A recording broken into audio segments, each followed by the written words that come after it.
안녕하십니까. 신현진의 신경안과. 오늘은 시신경염에 대해서 말씀을 드리겠습니다. 당신의 시신경은 안녕하신가요? 지난 시간에 제가 시신경 병증의 감별 진단을 말씀을 드렸는데요. 말씀드린 것처럼 시신경 병증은 진단명이 아닙니다. 그 안에는 여러 가지 원인들이 있는데 감염, 압박, 염증, 허열 등이 있죠. 그 중에서 한 가지 원인, 시신경염입니다. 우리가 염증이 있으면 어떤가요? 관절염이 있으면은 관절에 통증이 있고 잘 걷지를 못하죠. 또 기관지염이 있으면 어떤가요? 기관지 염증이 있으면 자꾸 기침이 나고 우리가 숨쉬기 힘듭니다. 마찬가지입니다. 우리가 시신경염이 있으면은요, 통증이 있습니다. 특히 눈을 움직일 때 통증이 더 심해지고요. 기능이 떨어지기 때문에 우리가 눈에서 들어온 정보를 뇌로 전달하기가 잘 안 되기 때문에 시력이 떨어지고 그 다음에 색각이 떨어지고 그럴 수가 있습니다. 이유는 이렇습니다. 시신경 염증이 있으면은 이 시신경을 싸고 있는 정상적인 마이엘린이라는 수초가 있습니다. 이 수초가 있어야지 정보가 잘 전달이 되는데요. 이 수초가 망가지는 거죠. 쉽게 말하면 우리가 전선이 있는데 전선에 피복이 벗겨지는 겁니다. 피복이 벗겨지니까 방전되고 정보가 전달이 잘 안 되는 것이죠. 그래서 시력도 역시 떨어지고 색각이 떨어지고 이런 증상들이 발생을 하게 됩니다. 시신경염은 우리가 크게 두 가지로 나눌 수가 있습니다. 한 가지는 제형적인 시신경염이고요. 하나는 비제형적인 시신경염인데요. 제형적인 시신경염증은 이렇습니다. 젊은 여자한테 발생을 하고요. 보통 한쪽 눈에 시력이 떨어집니다. 그리고 눈 주변에 통증이 있는데 이 통증은 눈을 움직일 때 더 악화되는 양상을 가지고 있고요. 그리고 2주 정도 지나면은 우리가 별다른 치료 없이도 시력이 조금씩 좋아지는 그런 양상을 보이고 있습니다. 이것이 제형적인 시신경염증을 한다면은 우리가 비제형적인 시신경염증은 보통 남자거나 아니면은 나이가 더 많거나 그리고 양쪽에 동시에 오거나 아니면은 한눈에 왔다가 또 금방 또 한눈에 오거나 번갈아 오는 경우, 그 다음에 통증이 아예 없거나 아니면 통증이 너무 심한 경우, 통증이 오랫동안 지속되는 경우, 그 다음에 시력 호전이 없이 계속 악화되는 경우, 이런 경우가 우리가 비제형적인 시신경염을 알 수가 있는데요. 이 두 가지를 구분하는 건 중요합니다. 왜냐하면 예후가 다르기 때문이죠. 제형적인 시신경염 같은 경우에는 보통은 이제 6개월 내에 시력이 한 87%에서 0.5 이상으로 좋아지는 양상을 가지고 있고요. 15년이 지나면은 약 3분의 2에서 시력이 1.0까지 좋아지는 좋은 예후를 가지고 있습니다. 반면에 비제형적인 시신경염은요, 양안을 침범할 수 있고 우리가 적절하게 치료하지 않으면은 실명에 이를 수 있고요. 또 자꾸 재발할 수 있기 때문에 이 장기간의 스테로이드 치료가 또 필요한 경우가 많습니다. 비제형적인 시신경염은 최근 들어서 시신경의 염증을 일으키는 여러 자가 항체들이 발견되면서 이 항체에 따라서 여러 가지 타입으로 나누기도 합니다. 대표적인 것들이 시신경 척추염, 또 모구 항체 시신경염 등이 있는데요. 시신경염은 이 밖에도 우리가 다발성 경화증과 연관되어서 그 첫 증상으로 나타날 수도 있습니다. 다발성 경화증이란 우리가 뇌와 또 척수 이런 중추신경이라고 그러죠. 아까 말씀드린 마이엘린 수초가 벗겨지는 그런 질환을 우리가 탈수초 질환이 하는데요. 이 중추신경계에 오는 탈수초 질환이 바로 다발 경화증입니다. 그 첫 증상으로도 이렇게 나타날 수가 있습니다. 한번 예를 보겠습니다. 29살 여자 환자분이시고요. 3일 전부터 좌안의 시력저하, 두통으로 응급실에 오셨는데요. 이분은 가까운 개인 안과에 방문했는데 망막에 눈에는 특별한 이상이 없는 것 같습니다라는 말씀을 드렸고요.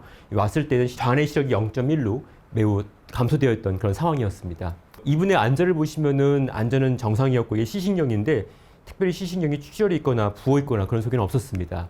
그리고 이분의 시야검사 소견인데요. 시야검사를 보시면은 이게 정상입니다. 오른쪽 시야는 정상이고요. 왼쪽 시야를 보시면은 이렇게 가운데에 검은 점이 있는데 바로 이 점들이 우리가 안 보이는 점, 우리가 암점이라 합니다. 이 가운데가 안 보이는 암점, 중심부 암점이 있었고요. 그리고 영상검사, MRI 했더니 여기 보시는 것처럼 이게 오른쪽 눈, 왼쪽 눈인데요.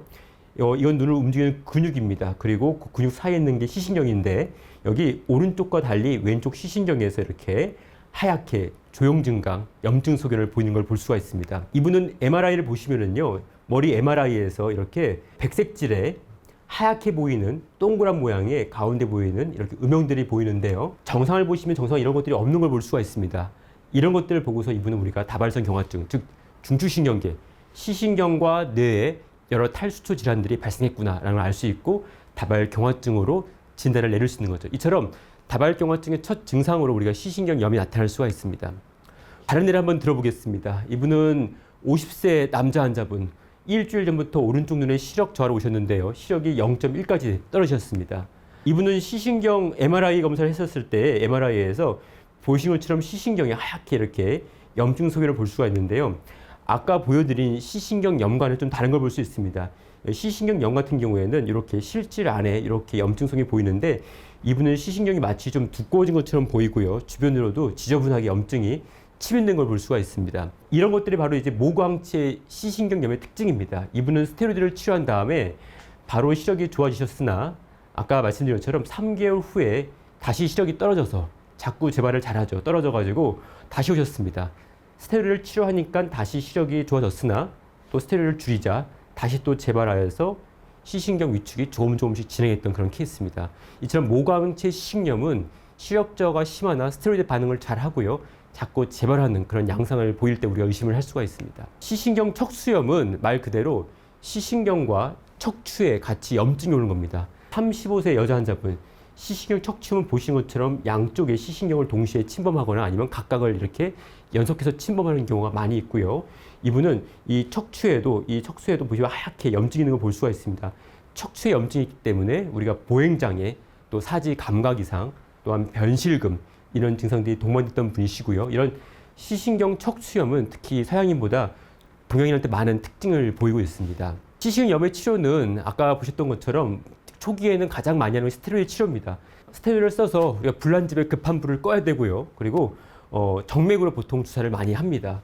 그 다음에 시신경 염증이 안정화되는 경우에 우리가 경우에 따라서 면역 억제제를 투여하는 경우가 있습니다. 이 스테로이드 오래 쓰면은 합병증이 발생할 수 있기 때문에 저희가 스테로이드를 줄이면서 동시에 면역을 억제시켜서 항체의 활성도를 떨어뜨리는 면역 억제 치료를 유지를 할 수가 있고요. 그리고 스테로이드의 반응이 없거나 아니면 시신경 척추염처럼 심한 시신경 염증이 있는 경우에는 우리가 혈장 교환술을 통해서 몸에 있는 항체를 걸러주는 시술 아니면 정맥 면역 글로불린 주사를 해서 항체를 무력화시키는 그런 주사들을 할 수가 있습니다. 정리하면은 시신경 염증은 우리가 크게 세 가지를 알 수가 있습니다. 한 가지는 특발성 시신경염, 이거는 좋은 놈입니다. 예후가 좋고요. 치료 없이도 시력이 저절로 좋아지는 그런 양상을 보일 수가 있습니다. 나쁜 놈은 다발성 경화증입니다. 아까 말씀드린 것처럼 중추신경계의 탈수초 질환이고요. 이 질환의 하나로서 우리가 시신경염이 나타날 수가 있습니다. 어글리, 흉측한 놈은 우리가 아까 말씀드린 것처럼 시신경 척추염, 모구 시신경염증입니다. 이런 항체들에 의해서 발생한 시신경염이고요. 자꾸 재발하고 양쪽을 침범할 수 있고 만성적인 그런 경과를 띠고 있는 병입니다. 오늘은 시신경 염증에 대해 알아봤는데요. 시신경염은 여러 가지 원인에 의해서 발생할 수가 있습니다. 아까 말씀드린 것처럼 우리가 스테로이드 치료를 보통 하게 되고요. 그리고 자꾸 재발되는 경우가 있을 수가 있기 때문에 전문의와 상담하셔서 여러분들 충분하고 좋은 치료를 받으시길 바라겠습니다. 감사합니다.